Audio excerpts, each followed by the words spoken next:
झारखंड विधानसभा के बजट सत्र के 7वें दिन सदन में पैसे के इस्तेमाल और छात्रवृत्ति जैसे मुद्दे पर जोरदार चर्चा हुई। धनबाद के विधायक ने सिकिद्री जल विद्युत परियोजना में गड़बड़ी का मामला उठाया। उन्होंने बताया कि 4.88 करोड़ रुपए की योजना लापरवाही के कारण 20.88 करोड़ रुपए तक पहुंच गई है। अब कोर्ट के आदेश के बाद बजाय सहित करीब 130 करोड़ रुपए भुगतान करने की स्थिति बन गई है। उन्होंने इस पूरे मामले की जांच और जवाबदेही तय करने की मांग की। वहीं डुमरी के विधायक ने ओबीसी छात्रवृत्ति में हो रही देर पर सरकार को घेरा। उन्होंने सुझाव दिया कि अगर फंड की कमी है तो विधायकों की 5 करोड़ रुपए की विधायक निधि को रोक दी जाए, लेकिन छात्रों को ब्याज मुक्त ऋण दिया जाए ताकि उनकी पढ़ाई प्रभावित ना हो। इसी दौरान खिजरी के विधायक ने ट्राइबल सबप्लान यानी कि टीएसपी फंड के इस्तेमाल में गड़बड़ी का मुद्दा उठाया। इस पर मंत्री ने माना कि इस फंड के खर्च को लेकर अभी तय राज्य में कोई साफ नियम नहीं है, लेकिन जल्द ही नियमावली बनाई जाएगी। कुल मिलाकर आज सदन में सरकार की वित्तीय व्यवस्था और जवाबदेही को लेकर गंभीर सवाल उठे और इस पर मीडिया से बातचीत के दौरान बातें साझा की गई है। चलिए आखिर सुनते हैं कि उन्होंने क्या कहा है। नहीं, बिल्कुल सवालों के जवाब से मैं असंतुष्ट हूँ। मैंने सवाल वही किया कि अगर केंद्र ने आपको राशि का भुगतान नहीं किया तो ऐसी परिस्थिति में आप क्या करेंगे? बच्चे पढ़ेंगे या पढ़ाई छोड़ देंगे, बंधुआ मजदूर बनेंगे, उनका भविष्य क्या होगा?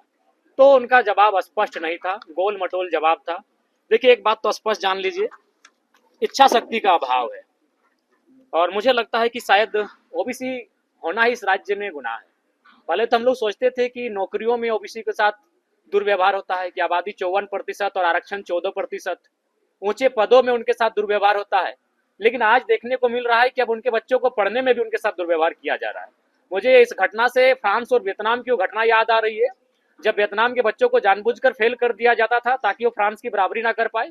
आज ऐसा लग रहा है इस राज्य की सबसे बड़ी आबादी ओबीसी वर्ग को न पढ़ने दिया जाएगा। जब वो पढ़ेंगे नहीं तो शायद नौकरियों में बाकियों के सामने मुकाबला ना कर पाए, जो कि सरकार की एक संकीर्ण सोच को दर्शाती है।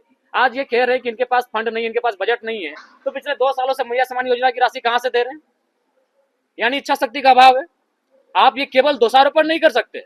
अगर केंद्र ना दे तो आपके पास क्या विकल्प है? तो पक्ष विपक्ष और विशेष रूप से हमारी सरकार को, हमारी गठबंधन की सरकार को मैं धन्यवाद करना चाहती हूँ कि हमारे जो विभाग की दूरदर्शिता है और माननीय मुख्यमंत्री जी की दूरदर्शिता है किसानों को लेके, उसको पूरे सदन ने अपने सहमति के साथ पारित करने का काम किया है और राज्य की जनता को 2-3 बहुत ही महत्वपूर्ण योजनाओं का लाभ अब मिलने जा रहा है।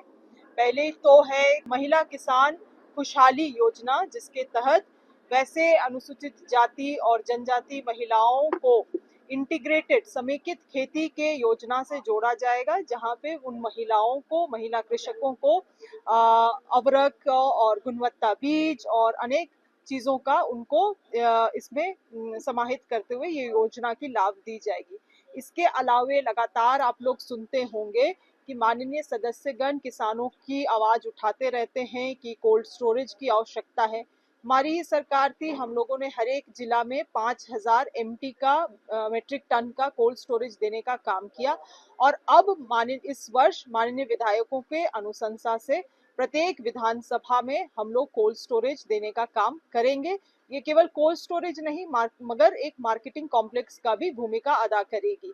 इसके साथ ही साथ राज्य सरकार का सहयोग रहेगा। फसल विविधीकरण को बढ़ावा देने के लिए हम लोग ने मखाना का योजना और अन्य ऐसे हाई एग्रीकल्चर वैल्यू प्रोड्यूस को बढ़ावा देने के लिए उन योजनाओं को भी लिया है।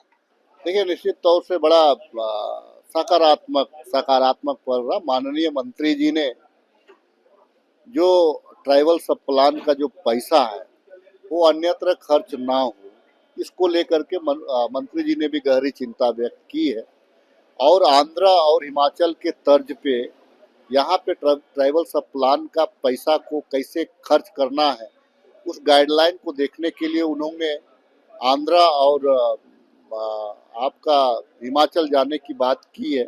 ये भी बड़ा सराहनीय है। और दूसरी चीज है क्या कि भाई जो ट्राइबल सब प्लान का पैसा है वो गैर योजना मद में क्यों खर्च होगा? आज भी ट्राइबल सफर कर रहा है, आज भी बहुत सारा उनके पास में उनका भवन नहीं है, उनका सांस्कृतिक भवन नहीं है। वे उनका भाषा को कैसे रक्षा करना है, उनका जल जंगल जमीन को रक्षा करने के लिए क्या उपाय सरकार कर रही है। तो इन सभी चीज़ों में खेल में खर्च कर सकती है, उनके पढ़ाई में खर्च कर सकती है, उनके कोचिंग में खर्च कर सकती है, उनके जो है कि केस मुकदमा लड़ रहे हैं तो उसमें उनको मदद कर सकती है। हम लोग उसको यथाशीघ्र जो ऑब्स्टेकल्स हैं उसको शिथिल करने के लिए हमने तो कहा कि वित्त पत्र भी हम लोग ये कर रहे हैं। लोन वगैरह ये मुश्किल है। देखो, लोन तो बहुत सारा विभाग से मिल रहा है, बहुत सारा योजना है लोन का, आप ले सकते हैं उस सबसे। मगर मेरे विभाग से लोन प्रदान करना, वो जब फ्री कर रहे हैं तो लोन हम क्यों देंगे? पैसा हम स्टाइपेंड दे रहे हैं और देना है उसको, तो लोन मतलब उससे फिर बटन क्यों डालेंगे उसको? लेकिन लोन भी दे रहे हैं तो बैंक जो है वो ज्यादा परसेंटेज दे रहा है। हाँ, तो इसलिए मेरे विभाग में लोन का प्रावधान नहीं है, उनको फ्री में देना है, स्टाइपेंड फ्री में देना है। हाँ, हम लोग वेट कर रहे थे कि केंद्र सरकार कब तक देगी, तो 3 करोड़ ही मात्र दिया। अगर ज्यादा दिया होता तब तो फिर हमारे पास जो पैसा है उसको भी हम रिलीज कर देते, लेकिन वो नहीं आया तो हम पीत पत्र जारी कर दिया है। अब वो पैसा जो 400 करोड़ हमारे पास है उसको हम लोग कोशिश करेंगे कि वो आ जाए, वित्त विभाग उसको शिथिल करे और हम लोग को रिलीज करे। किन मुद्दों पे आज बातचीत चली? जयराम मेहतो जी ने छात्रवृत्ति को मुद्दा उठाया था भी और सदन में काफी उस पर बहस भी चली। किन मुद्दों पर तीखी बहस चली, क्या बातचीत हुई? देखिए, जयराम मेहतो जी ने तो उठाया सवाल, ठीक है, लेकिन थोड़ा सा वो सवाल में भटक गए। जिस तरह लोन उनके बारे में बोल रहे थे कि अब अपना ही बेच रहे, तो थोड़ा ज़्यादा जो चीज़ असंभव है वो चीज़ वो बोल रहे थे, उसमें हम लोग तो लगे हुए हैं और केंद्र से भी हम लोग मांग कर रहे हैं कि हमको मेरा जो यहाँ छात्र बच्चे लोगों का जो भविष्य खराब हो रहा, तो आप ध्यान दें और उसमें उसको सब। क्या कुछ किसानों के लिए जो है अंदर बातचीत चली? किन मुद्दों पर गहराई? देखिए, अभी तो आपको बात भी रख दिए, लेकिन किसान के मुद्दा पे पूरे बात रखें। ऐसे केंद्रों पे जहाँ किसान को प्रशिक्षण दिया जाता है उसको और सही ढंग से लागू किया जाए, केंद्रों का बढ़ावा किया जाए, लोगों को जो प्रशिक्षण आते हैं दूर दराज से उन लोग को रहने खाने का व्यवस्था किया जाए। और भी मतलब किसान का जो दिनचर्या है, चाहे वो ट्रैक्टर हो या फिर बैल हो या किसान का सुअर हो, आपका बकरी हो, गाय हो, उन लोग का दवा टाइम टू टाइम मिल जाए तो किसान और भी उन्नति कर सकते हैं। अपने क्षेत्र के लिए क्या मांगे रखी? हम अपने क्षेत्र में मांडू में आपका कृषि केंद्र है, उसको और बड़ा विस्तार किया जाए।